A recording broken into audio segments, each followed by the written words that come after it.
राजनीति टाइमिंग का खेल है। सही समय पर सही कदम उठाना ही राजनीति है। सही समय पर पाला बदलना, पुराने गिले शिकवे भूलना, नए दोस्त बनाना, दुश्मनी भुलाना और दुश्मनों को गले लगाना, यह सब कुछ राजनीति में शायद चलता है। 2020 चुनाव में जिन दोस्तों यानी एनडीए के साथ नीतीश कुमार ने सरकार बनाई थी, उन्हें 2022 में छोड़कर अपने राजनीतिक दुश्मनों से दोस्ती करने में नीतीश ने देरी नहीं की। अब जिस साल चुनाव होने हैं, उसी साल दोबारा से आरजेडी कांग्रेस को छोड़कर नीतीश कुमार ने बीजेपी से दोस्ती कर ली है। मौका देखकर रास्ते बदलना राजनीति का सबसे बड़ा दाव है। यही बात आरजेडी कांग्रेस और इंडी गठबंधन को खटक रही है। हमारी बात नहीं सुनता, ईडी का रेड करो, इनकम टैक्स का रेड करो, ये सब करके उन्होंने हुकूमत चला रहे। डराना, धमकाना, उसकी दोस्ती अगर नहीं छोड़ेंगे फिर हम देख लेंगे। डर के कोई दोस्ती छोड़ रहा है, कोई पार्टी छोड़ रहा है, कोई गठबंधन छोड़ रहा है। अरे इतने डरपोक लोग अगर रहे तो क्या यह मुल्क बचेगा? क्या यह संविधान बचेगा? लालू जी की ओर से इस तरह की बात आज नहीं, पहले भी की जाती रही है कि बीजेपी गलत कर रही है। इसमें कहां से बीजेपी का सवाल है? लालू जी के ऊपर जो भ्रष्टाचार का आरोप है, यह मामला तब शुरू हुआ जब लालू जी मुख्यमंत्री हुआ करते थे, और उस वक्त लालू जी जेल तब गए जब उनके ही गठबंधन के लोग भारत की सरकार में भी थे।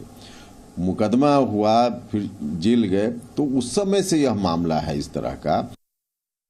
दरअसल आज ईडी ने लालू प्रसाद यादव से लैंड फॉर जॉब्स केस में पूछताछ की। सुबह 11 बजे से लगातार कई घंटों तक लालू प्रसाद यादव से पूछताछ की गई। इसको लेकर पूरे यादव परिवार में खलबली मची हुई है। ईडी की इस कार्रवाई को यादव परिवार केंद्र और नीतीश सरकार का षड्यंत्र मान रही है। लालू यादव से ईडी की पूछताछ से लालू प्रसाद यादव की बेटी रोहिणी आचार्य काफी आहत है। उन्होंने एक्स पर एक ट्वीट किया है जिसमें वो कह रही हैं कि उनके पिता को खरोंच भी आई तो उनसे बुरा कोई नहीं होगा। इसी तरह का एक ट्वीट उन्होंने और किया है।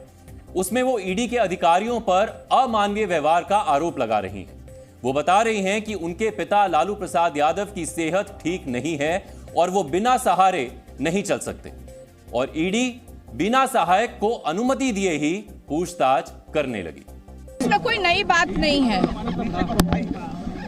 जब उनको लगता है कि अब बस भेज दो उनके परिवार को, लालू जी को उनको भेज दो समन, तो वो भेज देते हैं। और सिर्फ हमारा ही परिवार नहीं, अब तो आप देश में देख रहे होंगे जितने भी उनको लगता है कि ये विपक्ष में है, जो उनके साथ आ नहीं रहे हैं, उनको ये समन भेज दिया जाता है, उनको ये ग्रीटिंग कार्ड भेज दिया जाता है। और हमारा परिवार, खास कर पे हमारा परिवार, जब भी कोई भी एजेंसी हो, चाहे वो सीबीआई हो, चाहे ईडी हो, चाहे इनकम टैक्स हो, जब भी बुलाती है हम लोग वहाँ जाते हैं और उनके प्रश्नों का पूरी तरह से सहयोग करते हैं और उनको जवाब देते हैं। ईडी का समन नहीं है साहब, ये बीजेपी का समन है। बीजेपी का काम नहीं बन पा रहा है। मर्यादा पुरुषोत्तम राम के नाम पर ध्रुवीकरण की कोशिश हुई, काम नहीं हुआ। मर्यादा पुरुषोत्तम का चरित्र समावेशी है, सबके हृदय में है, तो वहाँ काम नहीं बना। फिर नीतीश कुमार पे इंजीनियरिंग की गई। अब ये ईडी वगैरह है, चलेगा ये हमें पता है 24 के चुनाव तक। तो इसे कृपा पूर्वक हाथ जोड़ के कहता हूँ, ईडी का समन ना कहिए, ये बीजेपी का समन है। रोहिणी आचार्य वैसे तो सिंगापुर में रहती है, लेकिन लालू प्रसाद यादव से पूछताछ के मसले पर ट्विटर पर काफी एक्टिव हो गई हैं। हालांकि लालू परिवार के आरोपों को सत्ता पक्ष सिरे से नकार रहा है। सभी का लगभग यही मानना है कि ईडी एक स्वतंत्र संस्था है जो पूछताछ के लिए किसी को भी समन कर सकती है। आप अपने लिए भ्रष्टाचार और घोटाला के माध्यम से इकट्ठा करते हैं और तब अपेक्षा करते हैं कि कानून हमको कोई कार्रवाई नहीं करे।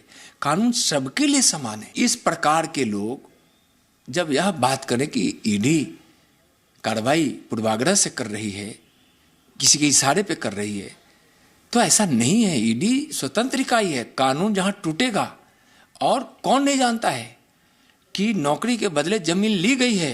कि लालू जी जब रेल मंत्री हुए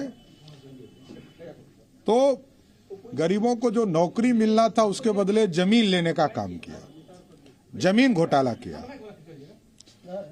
दूसरा, जब वो मुख्यमंत्री थे तो चारा खा गए। तो देश की जनता जानती है ये भ्रष्टाचारी लोग हैं, भ्रष्टाचार इनके लिए गहना है। लैंड फॉर जॉब मामला वर्ष 2004 से 2009 के बीच हुआ था। आरोप है कि लालू प्रसाद यादव जब रेल मंत्री थे तब उस वक्त रेलवे में नौकरी के नाम पर लोगों से जमीन ली जाती थी। ये जमीनें लालू परिवार के सदस्यों के नाम पर ली गई थी। रेलवे की ये नौकरियां मुंबई, जबलपुर, जयपुर, हाजीपुर और कोलकाता जोन में दी गई थी। आरोप यह भी है कि लालू परिवार ने नौकरियों के बदले 1 लाख स्क्वायर फीट से ज्यादा जमीन मात्र 26 लाख रुपए में ले ली थी, जबकि सर्कल रेट के मुताबिक इन जमीनों की कीमत उस वक्त 4 करोड़ रुपए से ज्यादा थी। यही नहीं, आरोप है कि नौकरी के बदले जमीन देने वाले लोगों को जमीन की कीमत का भुगतान कैश में किया जाता था।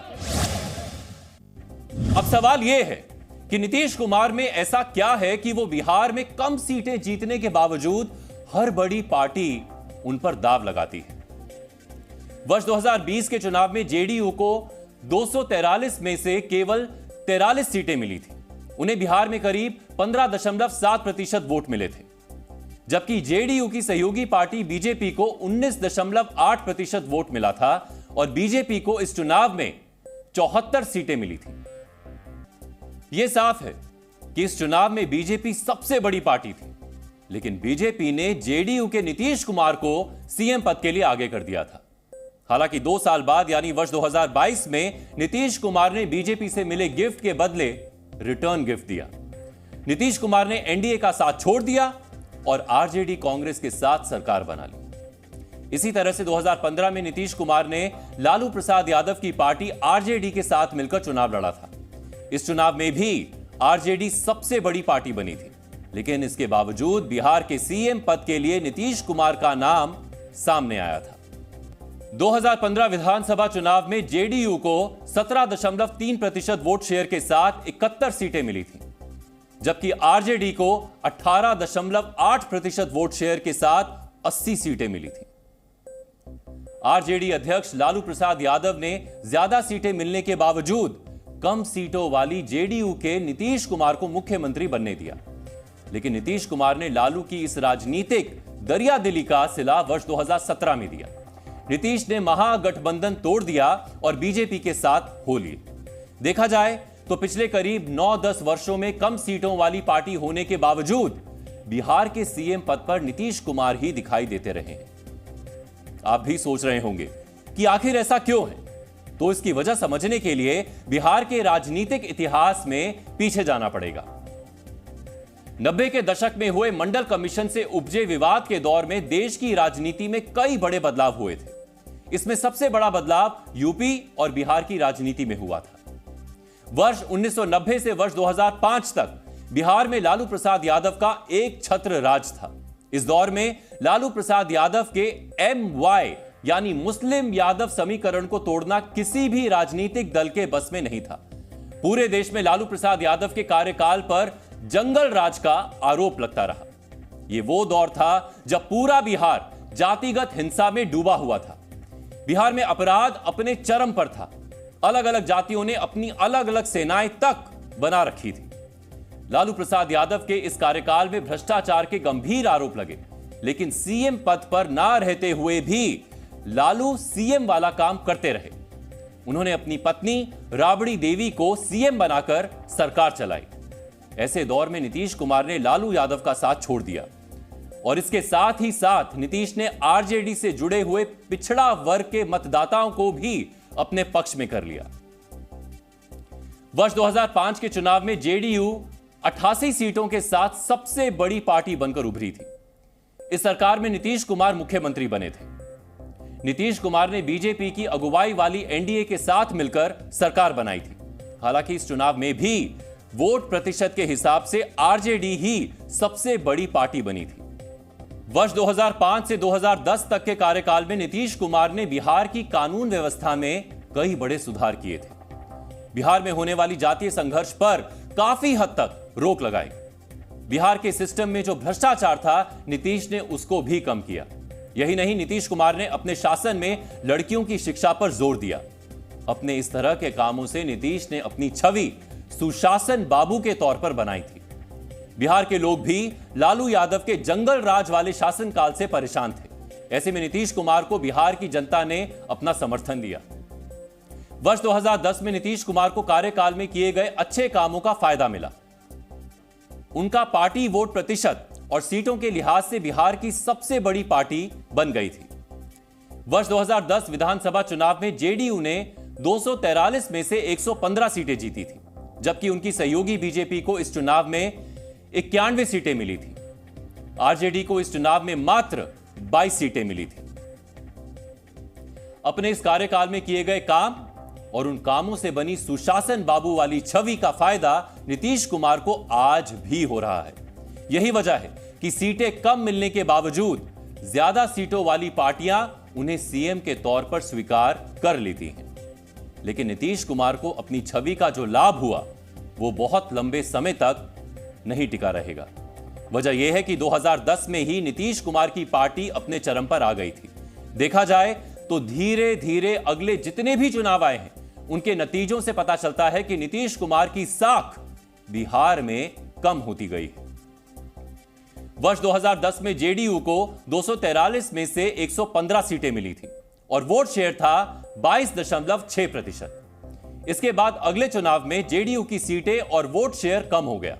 2015 में जेडीयू को 71 सीटें मिली और इनका वोट शेयर 17.3% था। इसके बाद फिर अगले चुनाव में जेडीयू की हालत और खराब हो गई। 2020 के चुनाव में जेडीयू को 43 सीटें मिली और इनका वोट शेयर था 15.7%। इन आंकड़ों से पता चलता है कि नीतीश कुमार के सुशासन बाबू वाले राजनीति कार्ड की एक्सपायरी डेट नजदीक आ रही है। पिछले कुछ चुनावों में जेडीयू की हालत खराब होती आई है। अब एक बार फिर उन्होंने जो राजनीतिक खेल किया है, उसका लाभ या नुकसान क्या है, यह 2025 में होने वाले विधानसभा चुनाव में पता चलेगा।